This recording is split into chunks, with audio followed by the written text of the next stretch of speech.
Magandang hapon, Compraise! Parang walang energy No? So, 7 days na lang,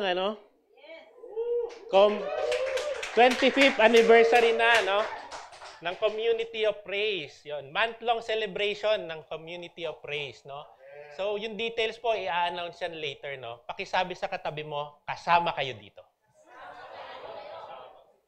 Yes, today po sineselebrate din natin, ang 18th anniversary ng youth. Sana mga youth? Woo! Parang walang So, kung napansin niyo kanina, pati yung mga worship team, mga youth, So, palakpakan naman natin ng mga youth. Thank you, Ate Yana. Thank you, worship team. Palakpakan din po natin ang ating Panginoon. Amen. 3 weeks ago po, nagsimula tayo sa series na Transformed by Grace. Noong unang week, sinare po ni Pastor Doms, Secrets on how to be used by God. Noong second week, Transformed by Grace to transform others. So ano sinuro niya doon? Tinuro ni Pastor Doms yung 5 life's most important questions. Tapos nakaparallel dyan sa bawat question, yung purpose natin. And yung purpose po na to, nasa mission statement ng church. Ito po yung marching order ng ating simbahan. And last week po, si Pastor Alex, anong tinuro? Transformed by grace, transformed from within. Ano po yung tumatok sa puso natin at isip last week? Yon, yung lata, Yung lata. Hawak-hawak pa ba natin yung lata na yan? Hawak-hawak pa ba natin yung lata natin na to? Ready na ba tayo na mag-let go sa ating mga lata? Yung mga bagay na we are comfortable with, na nagbablock ng blessing natin, na nagbablock ng purpose at plano ng Diyos para sa atin. Natiyak na mas malaki kaysa sa latang pinakaiingatan natin. Sino pa po may hawak ng lata nila dito ngayon? Wala, Pastor Alex? Binitawan na nila? Kasi QR code na raw kasi. Okay po, today po, transformed by grace. Today, let us examine, yung mga sarili natin if we are really transformed. Kung meron na ba tayong transformed life. So, can anybody be really transformed? Ano ba ang iniisip mo kapag nag-iisip ka ng isang mas mahusay o nagbagong buhay? Ano bang iniisip natin? Lahat tayo, di ba, nag-aasam na magkaroon ng better and transformed life. Di ba? Mas mahusay, mas matalino, mas magandang car, mas magandang work, mas pogi, mas maganda, mas maraming pera, mas sikat, Maraming paraan ng mundo para baguhin ang isang tao. May napapanood niya ako, Nagpa-facelift. Sabi niya nung interview niya, It transformed my life, sabi niya. Pero I don't know, Ang alam ko lang, he transformed his face, di ba? Pero life niya, ewan ko, di ba? Pero may nagsasabi naman na pag may trabaho na ako, I am a transformed man. Sabi niya.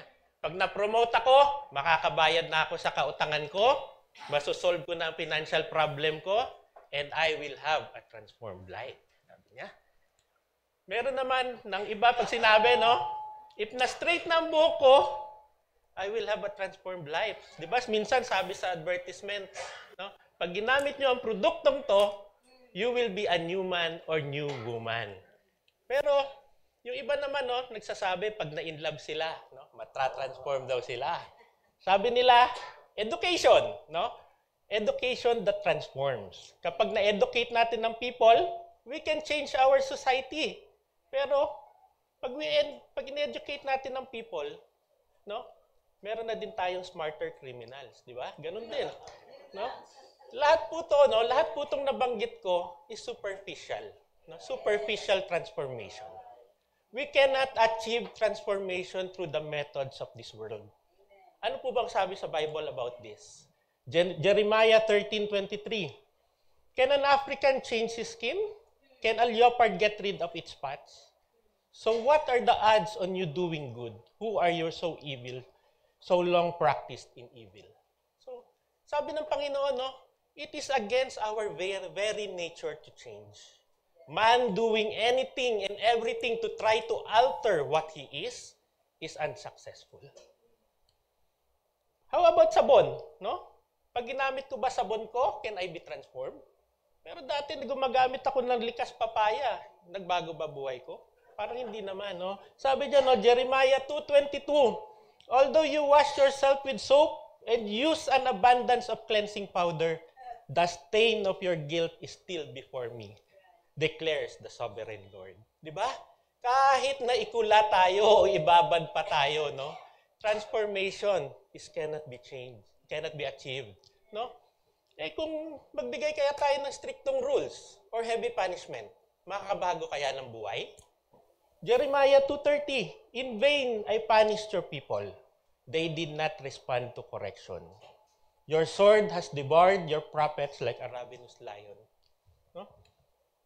So, hindi pwede. Love, hindi pwede. Strict rules, heavy punishment, wala pa din. Siguro kailangan na natin ng diktador katulad ni Hitler, no? Kaya ni Napoleon Bonaparte, no? Gamitan na natin ng dahas, no? I guess the only way to transform people is to smash them, crush out their personality. Pero ano sabi sa Bible? Proverbs 27:22. Though you grind the fool in a mortar, grinding them like a grain with a pestle, you will not remove their folly from them. No, we cannot press upon man a crushing, debilitating experience and expect them to turn into something wonderful. No? The Bible tells us na hindi po ito solusyon, no, to transform people. Not a single person can be changed na mga nabanggit ko kanina. Bakit? Kasi there is no outside force that can change a man. Wala po. Alam niyo kung bakit? Kasi man doesn't have an outside problem. Man has an inside problem. Isaiah 1:5. Why should you be beaten anymore? Why do you persist in rebellion? Ito po yung problema. Your whole head is injured. Your whole heart is afflicted. No? We cannot transform people on the outside. It's got to be something on the inside. And who can do it? Only God can do it. Walang bagay, walang sinuman, walang revolusyon, walang rules, walang punishment that can transform people, but only God. God is in the business of transforming lives. Amen? Amen. Pag tinanggap natin si Kristo as our Lord and Savior, ano po yung mangyayari? 2 Corinthians 5:17. Therefore, if anyone is in sin, is in Christ, he is a new creation. The old has passed away. Behold, the new has come. Amen. No? Ngayon po, pag-usapan po natin yung isang buhay ng isang tao. No? A very wicked and evil man. No? But he was transformed into the image of Jesus Christ. No? Kilalanin po natin si Saul of Tarsus. No? Sino ba to si Saul? No? Naging Apostle Paul siya, di ba? Naging si Apostle Paul.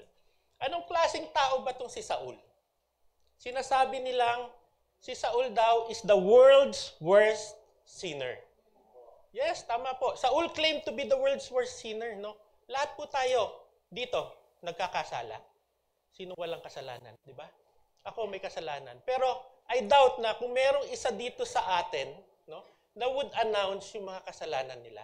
Pero si Saul, he claimed to be the world's worst sinner, no? And he really had a lot of things to support that claim. Ano bang ginagawa niya? Namumuhay siya para manakit. Manakit kung kinakailangan. Pumapatay siya sa mga taong di sumasang-ayon sa kanya. Nilapastangan niya ang Panginoon at pinahihirapan niya ang mabubuting tao na umiibig sa Panginoon. Di ba? Napakasama. Napakasamang tao. No? Sabi nga sa Acts 26, 9-11, I too was convinced that I ought to do all that was possible to oppose the name of Jesus of Nazareth, and that it is just what I did in Jerusalem. On the authority of the chief priest, I put many of the saints in prison, and they were put to death. I cast my vote against them. Many a time I went from one synagogue to another to have them punished, and I tried to force them to blaspheme. In my obsession against them, I went to foreign cities to persecute them. Tingnan nyo, no, yung mga naka-highlight na green, di ba? Yun yung mga ginagawa niya. Di ba? Pinadala niya sa prison, na pumatay, punished, at talagang pumupunta pa sa iba't ibang city para mag-persecute, no? Acts 8:3, no? But Saul began to destroy the church, going from house to house. He dragged off men and women and put them to prison. No? Si Saul, nagtatrabaho siya sa mga dirty politicians sa Jerusalem. Inuupahan siya ng mga to. Kaya he was very, very, very evil. Di ba? Pero alam nyo ba, that man was absolutely, totally transformed. Totally transformed by the power of Jesus Christ. And ito po, hindi po superficial. It was very deep. Ano po nangyari kay Saul after he was transformed? Lahat po yun, no? Nagbago. Everything changed. Listen to what the same man said to the group of Christians dito sa city ng Thessalonica. No? 1 Thessalonians 2:7-8, ito po yung life of Paul after transformation. Instead, we were like young children among you. Just a nursing mother cares for her children. So we cared for you because we love you so much. We were delighted to share with you not only the gospel of God, but our lives as well. So, yung Paul na kinukumpara dati sa leon, no? Yung kinakatakutan ng church, yung marinig lang yung pangalan niya, nagtatakbuhan ng mga tao. Anong nangyari after transformation? Yung nagkaroon ng change from the inside. Anong sabi niya? I became like a child. Diba? I behaved like a child.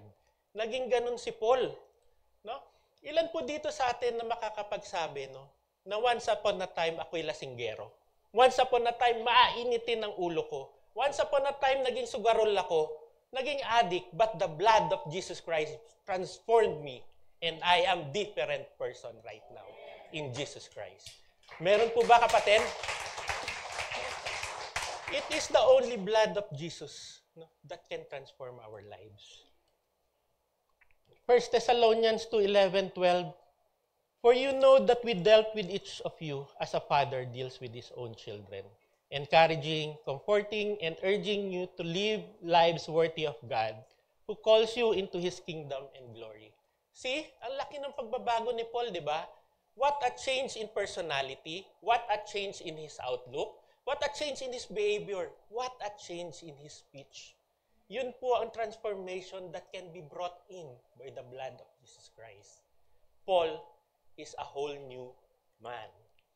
Before salvation, nung naririnig niya ang pangalan ni Jesus Christ, pinupuntahan niya yung taong yon, di na siya nagdadalawang isip na patayin, di ba? Or saktan yung taong yon.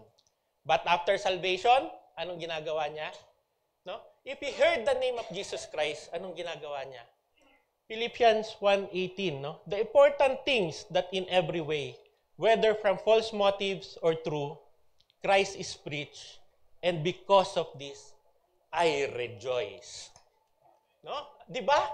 What a change in this man, no? All of a sudden si Paul yung galit na galit kay Jesus, persecutor of the churches, nagre-rejoice pag nakakarinig siya ng ibang tao na nagpipreach about Jesus Christ, di ba?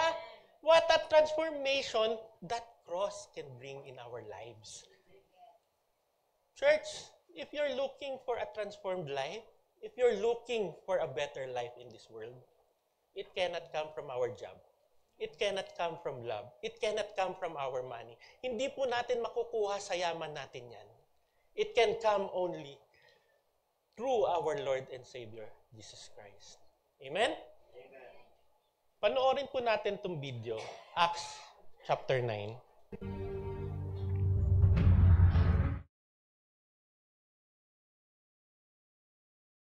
Acts chapter 9. So, kaya ngayon, transformed by grace, the characteristics of a transformed life. Yun po yung pag-aaralan natin ngayon. Number 1, characteristic is faith in the Savior is the beginning of the transformed life. Yan po yung unang character, no, of a transformed person, na no matter what happens, his faith will never waver. His faith will never falter. No? Look at Paul. from the time that he accepted Jesus Christ as his Lord and Savior, hanggang sa oras na pugutan siya ng ulo, yung naghiwalay na yung ulo sa katawan niya, pero his faith never wavered till the last breath of his life.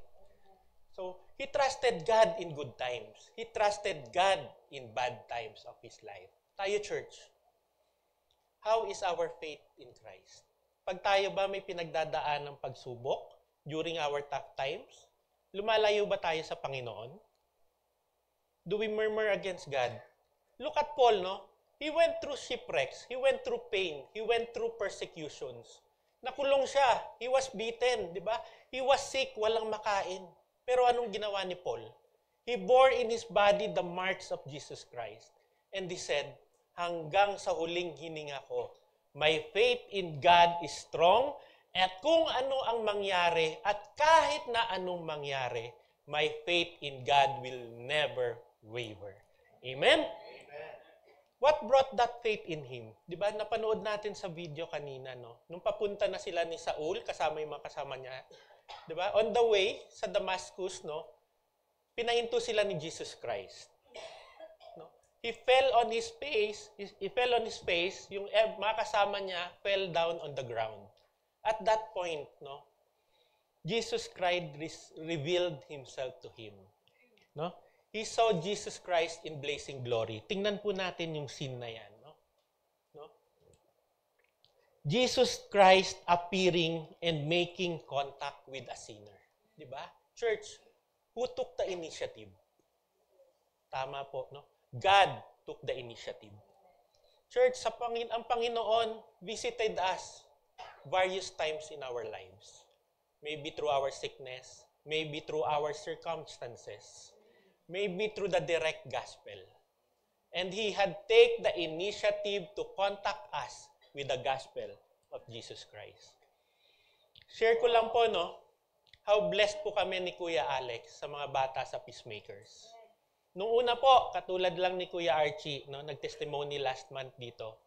Nagpunta po sila dito sa Compressed dahil sa basketball. Mag-church, then after church, magba-basketball. Sa breakout room po namin, in the middle of the game, nung una po, nagsishare kami ng word. Yung iba po, lumilipad ang isip. Patingin-tingin kung saan nakatingin, no? Kung saan-saan, no? Tapos yun, nung nagtatanong kami, anong natutunan ninyo sa word? Ang sagot, pass muna, tito. Wala pa po kami alam. So, hindi pa sila ganun ka-interesado, di ba? No? Pero sa mga sumusunod na Sunday, nagtitake notes po na po sila. Ba? Kaya ngayon yan, nagtitake notes yan.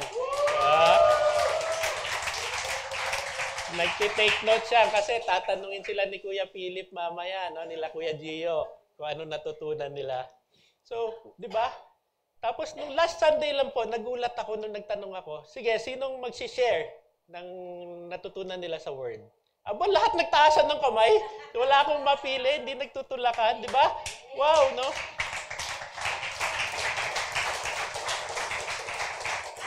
Praise God, no? Dahil sila yung nagkaroon na ng interest to know more at to grow more sa kanilang spiritual na buhay. During sharing nga po nila, no? Sabi ni Brent, no? Sabi niya, Tito, bago ako mag-church, nung nasa bahay pa lang, sabi niya, nitong week na to, marami akong katanungan, marami akong doubt sa puso ko, sa mga nangyayari dito sa bahay, sa mga nangyayari sa school. Pero sabi niya, ang galing nga po, Tito, eh. Every time, no? Every time naming maka-attend ng service, makapakinig ng word, yung mga katanungan ko po nasasagot. At yung mga doubts ko po sa sarili ko, pinapalitan ng Panginoon ng confidence. Amen, no? Maraming paraan para mangusap yung Panginoon sa atin. No? At yung tanong ni Pastor Doms na, who is the center of your life? Sabi niya. Sabi naman ni Carlo po at saka ni Carl, Tito, dati basketball po ang habol namin dito. Pero ngayon po, simula nung nag-church kami, nakikilala na po namin yung Panginoon.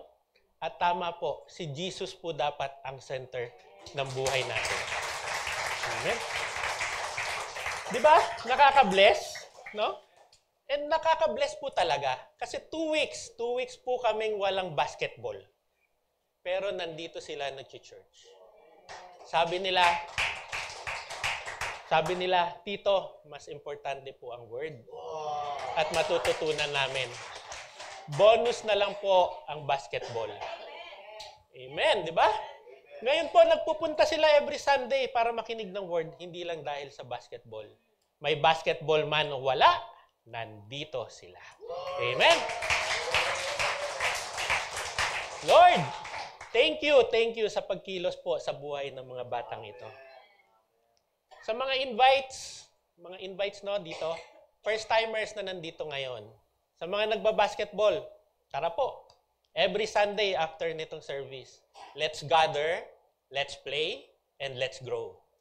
Sa mga di po naglalaro, meron po tayo every Saturday, no? YICell Group, 3 to 5 p.m. Pinangungunahan niya ni Ate Rowena at ni Kuya Pilino. Di ba? Sa mga wala pa pong cell group, meron po tayo dito sa conference, Monday to Sunday. Tara po, sama-sama po tayong lumago at kilalanin ang ating Panginoon. Amen. Si Paul, no, maraming beses niyang narinig yung gospel. Siyempre, di ba, every time na may i-persecute siya, sure yun, no, narinig niya yung preaching. Pero matigas po yung puso ni Paul. He rejected the gospel. Pero ngayon, di ba, God gave him a fatal blow. Anong ginawa sa kanya? Binulag siya, di ba? So at that point, he believed that Jesus was who he claimed to be. The Messiah who had died, risen, and was alive. And dun na, no, binigay na niya yung faith niya in Jesus Christ, and that transformation took place on the Damascus Road.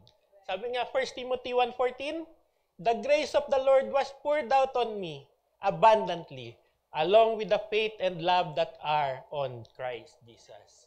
No? He said, I was changed because of Jesus Christ. Nung araw dun mismo na yon, natanggap niya yung grasya ng Panginoon, yung faith niya sa God, and yung love niya in God.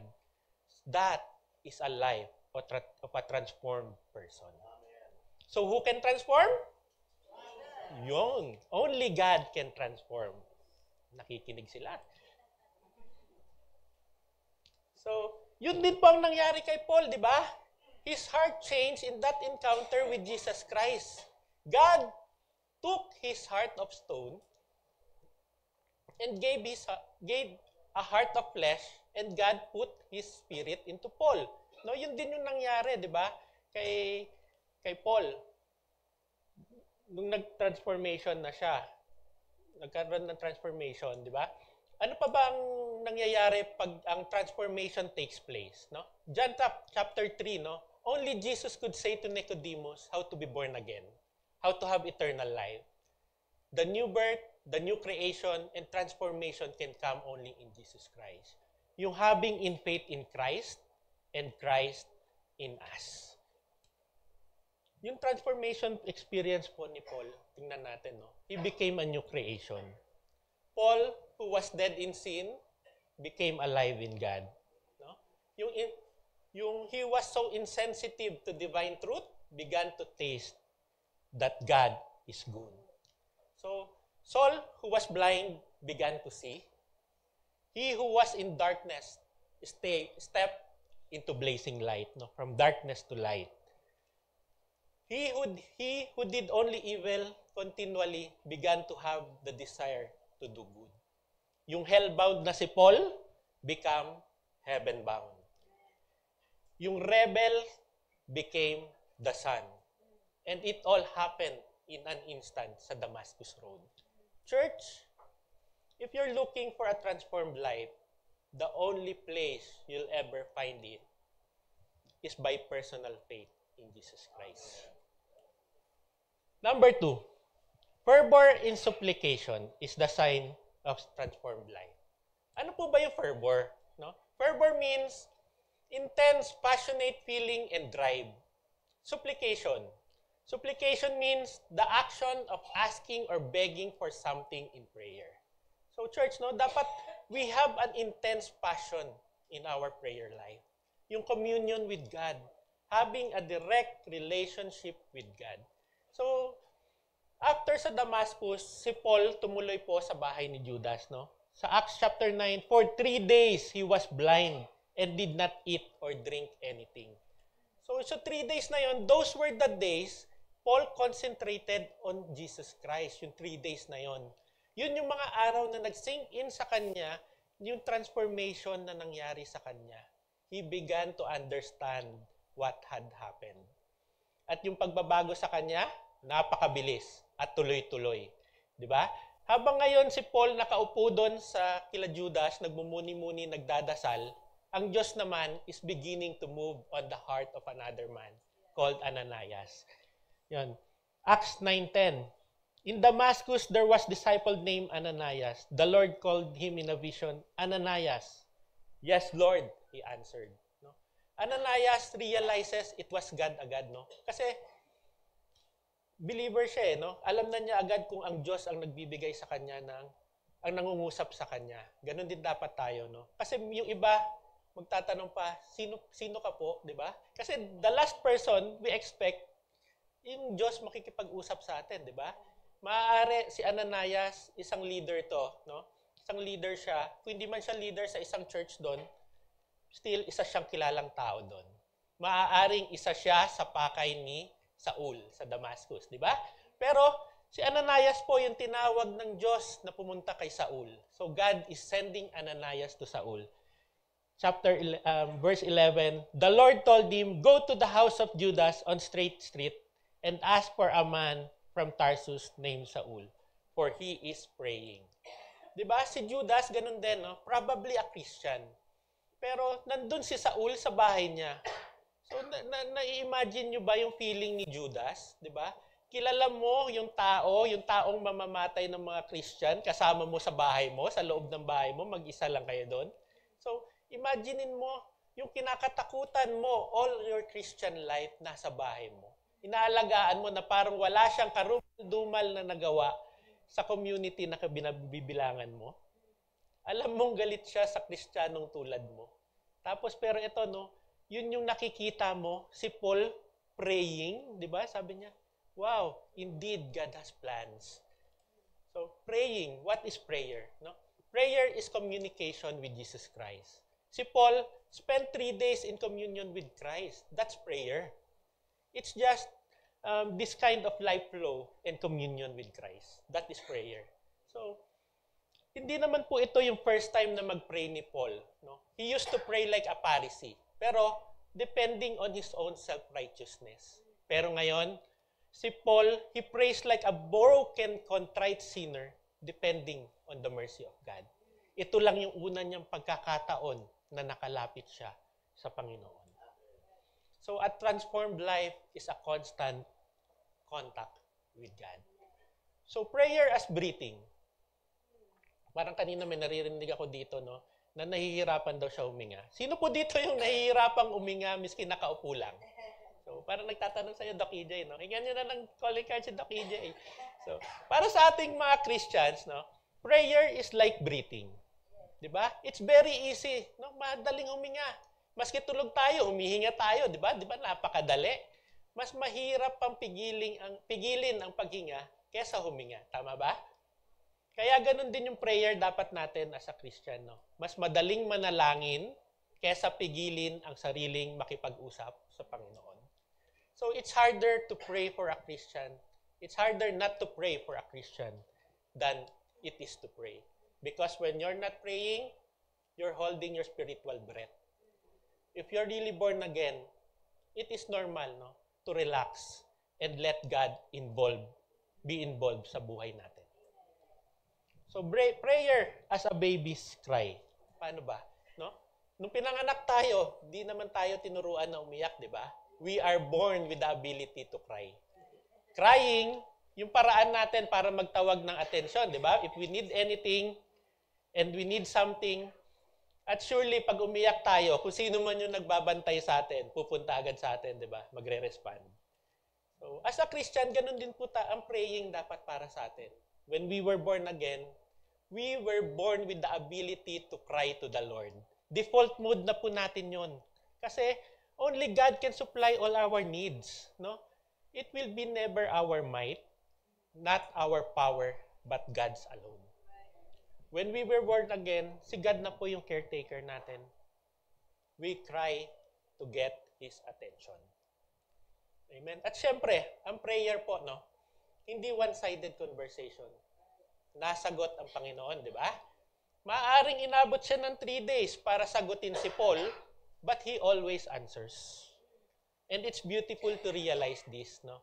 That all times, Saul is over there praying, God is working sa answer somewhere else. Napunta na po ba tayo sa sitwasyon na sa ating buhay na pag tayo nananalangin, no, yung feeling natin, pakiramdam natin, napakalayo ng Panginoon. Di ba? Katulad ng case ni Saul, no, God had been working with Ananias.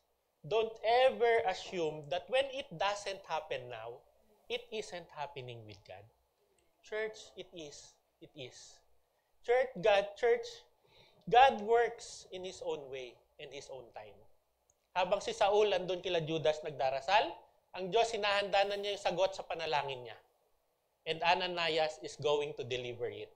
God answers. Sa Acts chapter 9 to 12, verse 12, in a vision, he has seen a man named Ananias come and place his hand on him to restore his sight. No? Si Saul had a vision, si Ananias had a vision. May connected vision na binigay ang Diyos sa dalawang tao. Di ba 3 days ago, yung mga taong to, yung dalawang taong to, di pwedeng magkita. Di ba? Papatayin niya yung isa eh.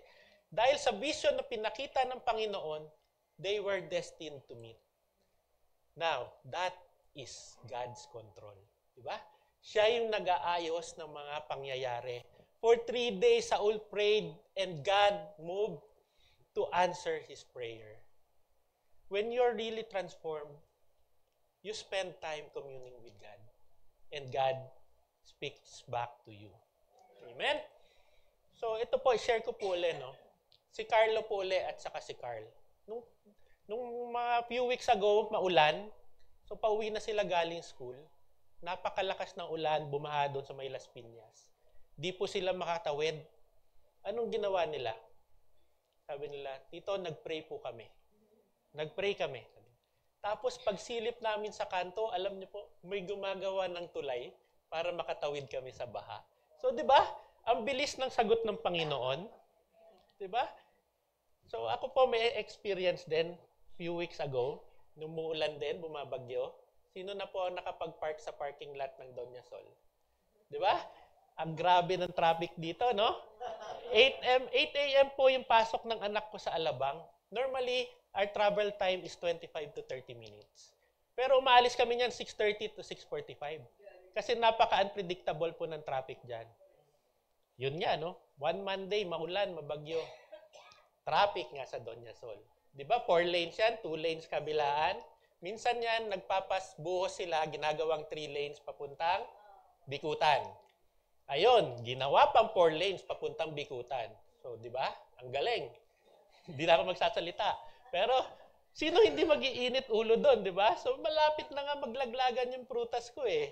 Pero buti na lang naalala ko si Kuya E.G. Sabi niya, nung pag ganitong pagkakataon, makinig ka ng praise and worship. Yan, di ba? Nakinig kami, patugtog si Pao ng praise and worship. And we prayed. Pray talaga. Sabi ko, habang nagpipray, sabi ko, ano kaya ang sagot na ibibigay ng Panginoon? Tatanggalin ba niya yung traffic? Luluwag ba yung bigla yung traffic? And boom, 8 a.m. nasa Alabang kami. So, pero church, 8 a.m. nasa Starbucks pa lang kami. Di ba? So, 8:50 po kami dumating sa Alabang. Late po si Chachana. Pero, tapos nung pauwi po kami, ang traffic po galing Alabang papuntang Bikutan, hindi po gumagalaw-gaan. Di ba? Tapos, Mami, tumawag si Chachana, sa traffic kami. Sabi ni Chachana, Mami, Dada, answered prayer. Di ako late. Wala po yung teacher ko nung first Sunday. Di ba? Ang galing ng Panginoon. Thank you, Lord. Di ba? Napakabuti. God definitely answers our prayer. Di ba? So, prayers kasi minsan, no, di sa way na expected natin. Most often than not, hindi siya yung exact na hinihingi natin. But there will be always a favorable answer. Tama? Malay ba natin na taga Doña Sol din pala yung teacher niya, kaya late, di ba? Oh, di ba? Di ba po, no? Minsan talaga, hopeless case na, no? Pero ano po yung sabi ng Panginoon sa atin? Di ba? Ayan po, nakasulat. Do not worry. Nandyan po yan. Life verse ko kasi yan. Ang sabi ng Panginoon, do not worry. Philippians 4:6-7. Do not worry about anything. Instead, ano sabi niya? Pray about everything. Tell God what you need and thank Him for all He has done. Then you will experience God's peace, which exceeds anything we can understand. His peace will guard your hearts and mind as you live in Christ Jesus. Amen? So idulog po natin sa Kanya lahat. Iluhod natin yan, gaano man kaliit o kalaki. Yung paghihintay nga ng trike, no, assignment, lahat, idulog natin siya.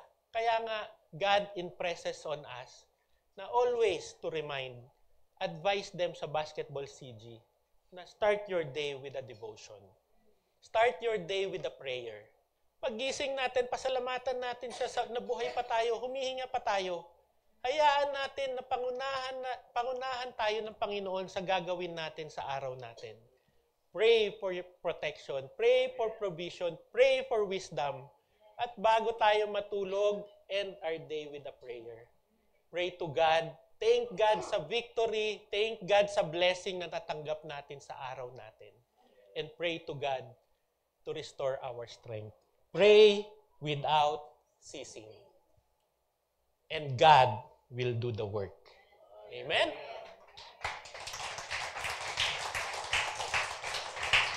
Number 3, another sign of a transformed life is a faithfulness in service. So, 2 Timothy 1:9, ano sabi sa verse? He has saved us and called us to a holy work. Ano sabi sa verse? Di ba? Save, work. No? Sa verse na to, may call for salvation and may call to service. Call to service and call to salvation are the same call. Why? Kasi the moment we gave our life to Christ, we enlisted as a volunteer in His service. Church, we are saved to what? We are saved to serve. Amen? At the moment, no, Saul was saved, ano ang sinabi niya? Now, I am ready to serve. Diba? Ang ganda. Sa lahat po na nandito na nagsiserve kay Lord, are you happy to serve? Diba? Happy to serve. SM, no? Pero sa Compraise po, iba po ang hindi katulad ng SM. Ang sa Compraise po, happy and ready to serve. Diba? Si Paul po at the moment that he was saved, no, serving Christ became his primary mission, no? Acts 9:15. Sabi doon, but the Lord said to Ananias, go, this man is my chosen instrument to proclaim my name to the Gentiles and their kings and the people of Israel. Tayo din po yun. No? We are the chosen vessel. We are the chosen vessel to preach. We are the chosen vessel to preach, to teach, and to do service for the Lord. So Acts 9:20, sabi doon, at once he began to preach in the synagogues that Jesus is the Son of God. So preaching, di ba? Nag-preach siya. No? Preaching requires knowledge. You need to study the Bible. Si Paul po nagpipreach siya kasi he knows the Old Testament very well. At nung makonect niya na si Jesus is that law, fulfillment of the law, yon nag-preach siya. Pero magtatanong, no, paano tayo? May mga nagsasabi, paano yan, Tito? Hindi po ako marunong mag-preach. Di ba? Church, we can be of service whatever capacity that we are in. Diba? Sabi nga, di ba, Ephesians 2:10, no? Which God prepared in advance for us to do.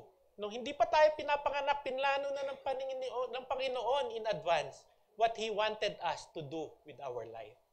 God prepared us in advance to do our ministry, to do our service. Di ba?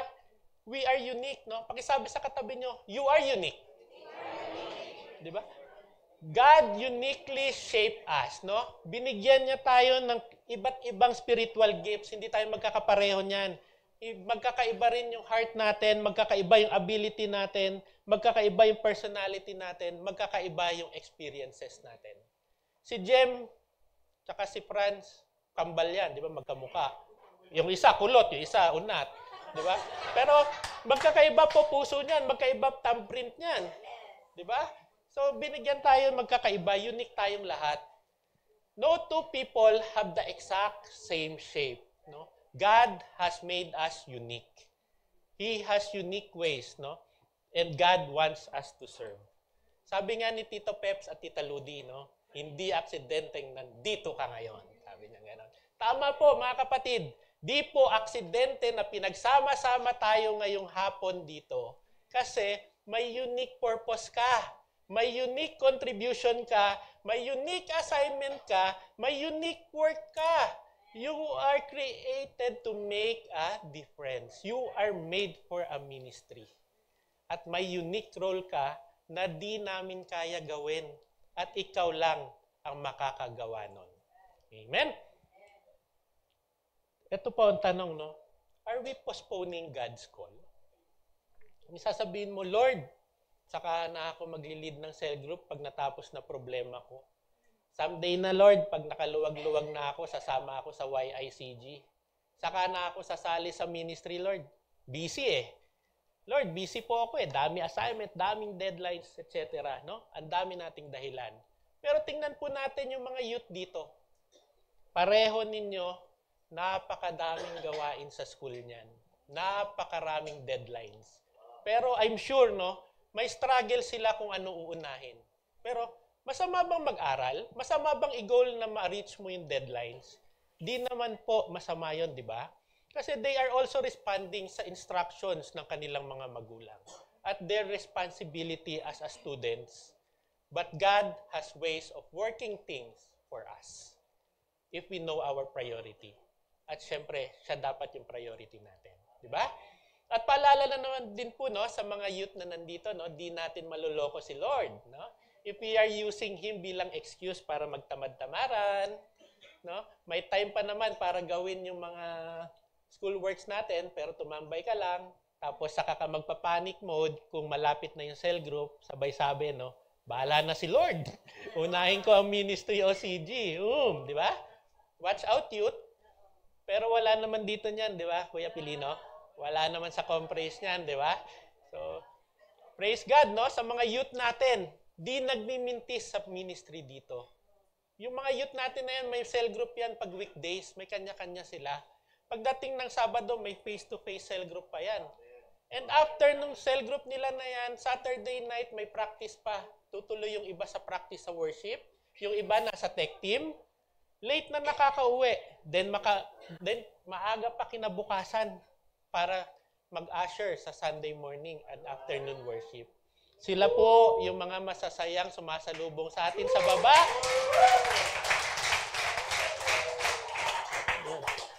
Rain or shine po yan, no? Nandyan sila. Ganun din ang mga tech team natin at worship team. Mga ushers, no?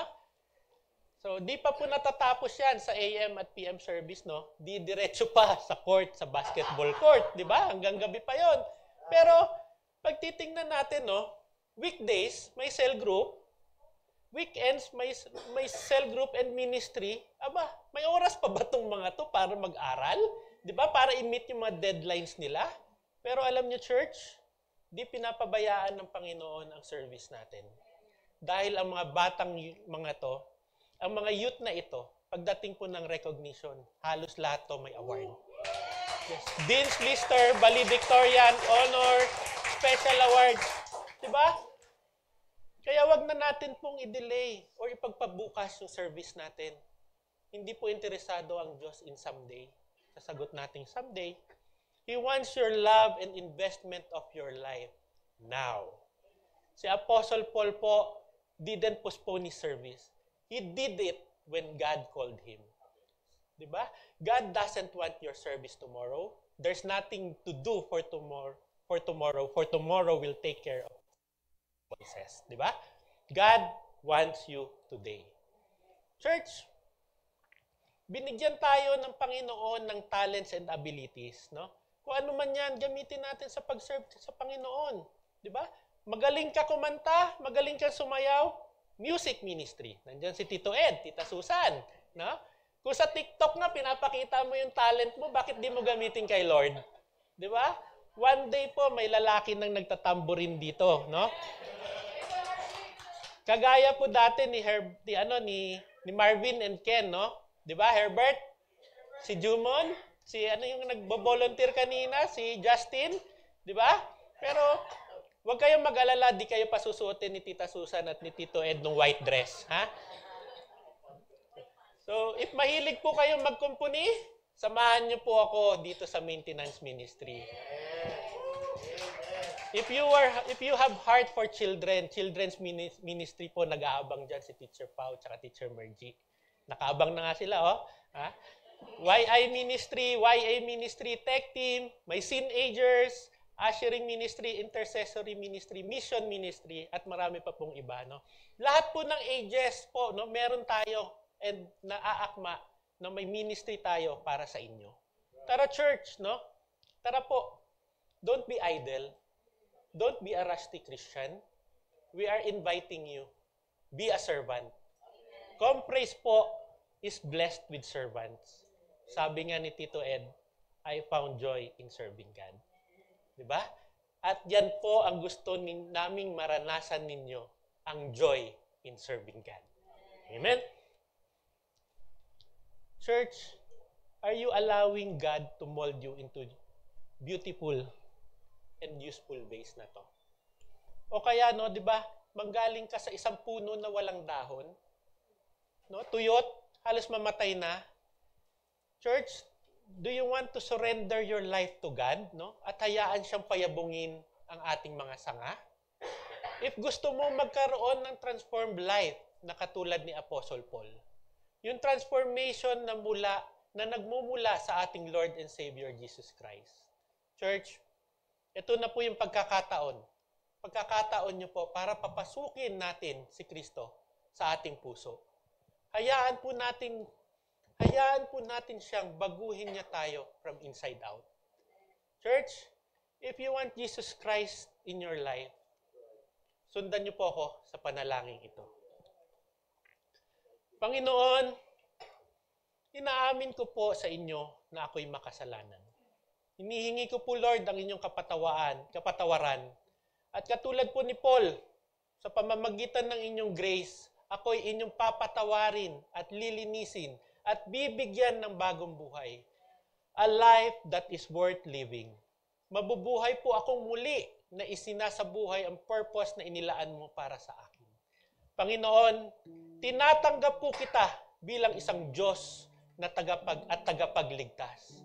Nawa ang inyong banal na espiritu ang siyang manahan sa puso ko. Mold me and use me according to your purpose. In Jesus' mighty name. Amen. Amen. If you prayed for that prayer, no, and you don't have a church, welcome po kayo dito sa Comprise. At pag meron po kayong church, go back to your church and allow God to use you. Kung wala po, dito po sa Comprise, welcome kayo. No? Pagtulungan po natin, no? Pagtulong-tulungan po natin na yumabong ang ating mga puno. So, now church, let us allow God to work in our lives and have a transformed life. Tayo po ay dapat magkaroon ng faith in the Savior, fervor in supplication, and faithfulness in our service. Let us pray. Lord, maraming salamat po sa mensahe ninyo sa hapong ito. Lord, naway mag-minister, tumatak po, Lord, sa puso't isip namin ang mga natutunan namin sa hapong ito. Panginoon, dalangin po namin na patuloy na ikaw po ang kumilos sa buhay namin. Salamat, Panginoon, sa revelation na sa iyo and you alone can transform us. Lord, palambutin niyo po yung mga puso naming bato. Replace it with a heart of flesh and put your spirit in us. Lord, nandito po kami, ready and happy to serve. Gamitin niyo po kami, Panginoon, ayon sa iyong kalooban. Maraming salamat po, Panginoon. In Jesus' name we pray. Amen. Amen.